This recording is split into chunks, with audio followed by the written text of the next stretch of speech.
এসেছো? হ্যাঁ, নাই শিখে পারা যায় বলো? তোমার জন্য না মনটা আমার আনচান আনচান করছে। তাই এই জন্য আমার দেখ দেখ করছে। আর তো পারছি না।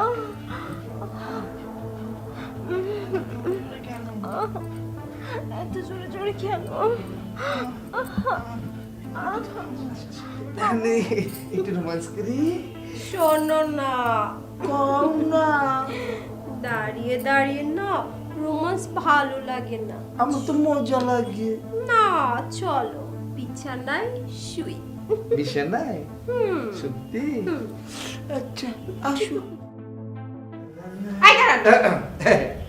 আমি ইদানিং প্রতিদিন দেখতেছি যে আপনি আমার বৌদির কাছে আসেন। আমার বৌদির কাছে আপনার তো কিসের দরকার?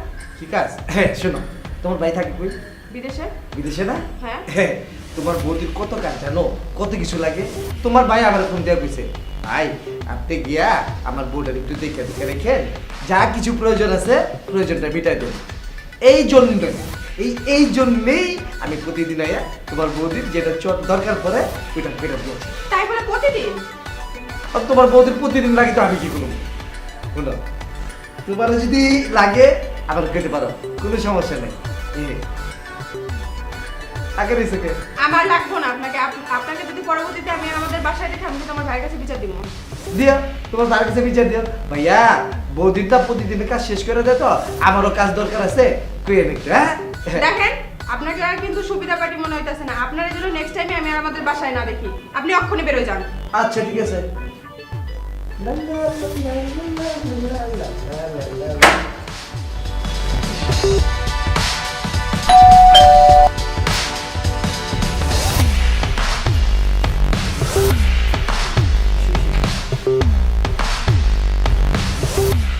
তুমি এসেছো? হ্যাঁ, নাই শিখে পারা যায় বলো? তোমার জন্য না মনটা আমার আনচান আনচান করছে। তাই এই জন্য আমার দেখ দেখ করছে। জানো, আমার হঠাৎ মনে হলো কি এই একটা করতে এবার যে একটা সুন্দর এইটা পরে যদি একটু রোমান্স করে না যাবে না। সত্যি বলছো? হ্যাঁ তুমি আমার জন্য নতুন কাপড় আনছো? হ্যাঁ, আমি মিথ্যে বলতে পারি? যাও চুল দিয়ে পরে নাও, রোমান্সের প্রেম ছুটে যাচ্ছে। শোনো না, আমি না বেডরুমে যাচ্ছি। ও তাই? এই শাড়িটা পরবো, তুমি কিন্তু চলে এসো। এখানে পড়লে হয় না? না আচ্ছা যাই। আমি শাড়িটাকে তুমি সমস্যা।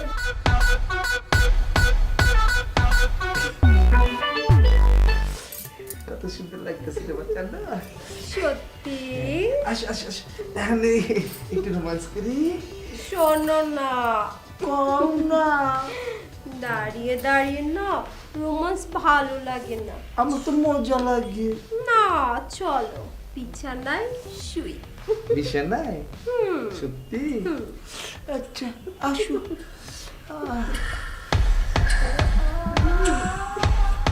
তাহলে কেন শুরু করে দিই?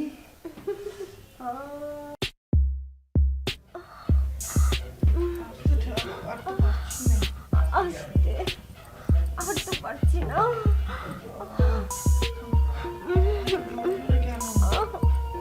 এত জোরে জোরে কেন? থামো। তার মানে আওয়াজটা এইখান থেকেই যাচ্ছিল। আর আপনি প্রতিদিন আমার বৌদির কাছে আসেন কি? আমার ভাইয়া আপনাকে পাঠায় নিত্য নতুন কাজ দিয়ে আমার ভাবির সার্ভিস নিয়ে আসেন না? নতুন নতুন সার্ভিস নিয়ে। এইটা আপনাদের সার্ভিস? মানে আর তুমি বৌদি, তোমার থেকে আমি এটা কোনোদিনও আশা করিনি। আমার ভাইয়া বিদেশে আছে দেখা তুমি এইগুলো করে বেড়াবা? হ্যাঁ এই চুপ কর, একদম চুপ। ছোট মানুষ হয় না, এত কথা বলিস না তুই। শোন, তোর ভাইয়া থাকে বিদেশে, ও কি কখনো আমার খোঁজ খবর নিয়েছে, প্রয়োজন মনে করেছে? আমি তো একটা মানুষ, তাই না? আমারও তো চাহিদা আছে, আমার শরীরের চাহিদা আছে, মনের চাহিদা আছে, আর সেটা আমার বয়ফ্রেন্ড বুঝে, তোর অবশ্যই। ভাইয়া বুঝে না। শোনো, আজকের এই তোমাদের এই যত লীলা খেলা আছে সবকিছু এতদিন যা হয়েছে আমি সবকিছু ভাইয়ের কাছে আজকেই বিচার দিব। আমি কি আর বলবো, তোমাদের বিচার হবেই। আর আমি আজকেই ভাইয়ের কাছে বইলা তোমাদের এই বাড়ি থেকে বের করার ব্যবস্থা করতেছি। থাকো। এই না শোন, চলে গেল তো। শুন, আমি তোমাকে বলি, এরপরে খাবারের সাথে ঘুমের জিনিস খাওয়াই দিবা। খাওয়াই দিলে তোমার সাথে যে রোমান্সটা করছি ওর সাথে করবো, তুমি একটা ভিডিও করে রাখবা। ওর ভাইয়া আসলে ওর ভাইয়ের কাছে বিচার দিতে বলছে না, তোমার ভাইকে উল্টা দেখা দেবে, দেখো তোমার বোন এগুলি করছে দেখা। আরে দূর, বাদ দাও, এত কিছু আমার মাথায় ঢুকে না। তার চেয়ে চলো না, আমরা দুজন পালিয়ে যাই। পালিয়ে যাবো? চলো। শালা, পালাইবা? বাইরে গিয়ে ছেড়ে দেবো। চলো চলো চলো চলো। চলো।